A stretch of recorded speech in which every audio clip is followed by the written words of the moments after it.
आज का बाइबल का वचन उत्पत्ति का ग्रंथ अध्याय 15 वचन 1 से 12 और 17 से 18। और आज का सुसमाचार सन्मति के अनुसार अध्याय 7 वचन 15 से 20। उत्पत्ति का ग्रंथ अध्याय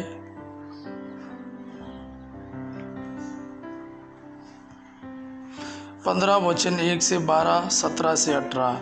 अब्राम ने एक दिव्य दर्शन में ईश्वर की वाणी को यह कहते हुए सुना, अब्राम मत डरो, मैं तुम्हारा ढाल हूँ, तुम्हारा पुरस्कार महान होगा। अब्राम ने कहा, हे प्रभु ईश्वर, तू मुझे क्या दे सकता है? मैं निसंतान हूँ और मेरे घर का उत्तराधिकारी दमिश्क का एलीआजर है। अब्राम ने फिर कहा, तूने मुझे कोई संतान नहीं दी, मेरा नौकर मेरा उत्तराधिकारी होगा। तब प्रभु ने उससे यह कहा, वह तुम्हारा उत्तराधिकारी नहीं होगा, तुम्हारा औरस पुत्र ही तुम्हारा उत्तराधिकारी होगा। ईश्वर ने अब्राम को बाहर ले जाकर कहा, आकाश की ओर दृष्टि लगाओ और संभव हो तो तारों की गिनती करो। उसने उससे यह भी कहा, तुम्हारी संतति इतनी ही बड़ी होगी। अब्राम ने ईश्वर में विश्वास किया और इस कारण प्रभु ने उसे धार्मिक माना। प्रभु ने उससे कहा, मैं वही प्रभु हूँ जो तुम्हें इस देश का उत्तराधिकारी बनाने के लिए खल्दियों के ऊर नामक नगर से निकाल लाया था।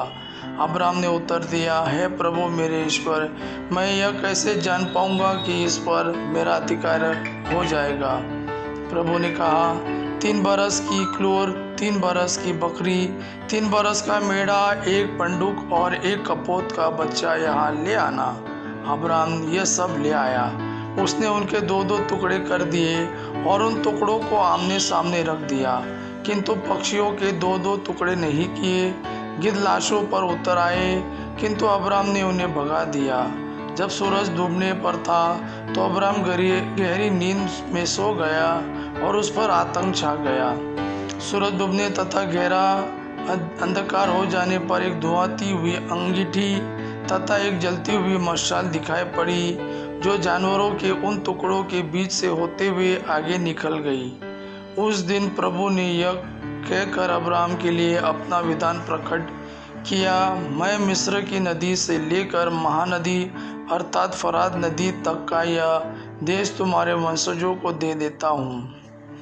आज का सुसमाचार सन्मति के अनुसार अध्याय 7 वचन 15 से 20।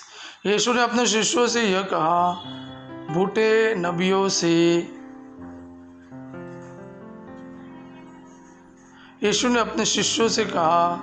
झूठे नबियों से सावधान रहो।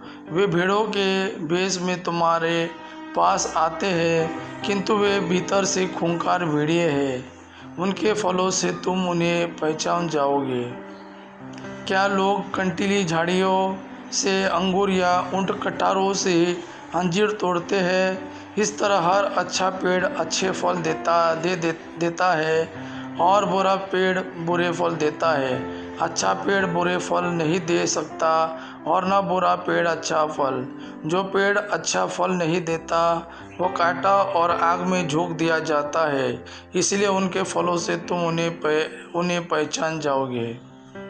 यह प्रभु का वाणी है। प्रभु को धन्यवाद। आबा पिता की महिमा और पुत्र यीशु का प्रेम आप पर सदा सर्वदा बना रहे। आमीन।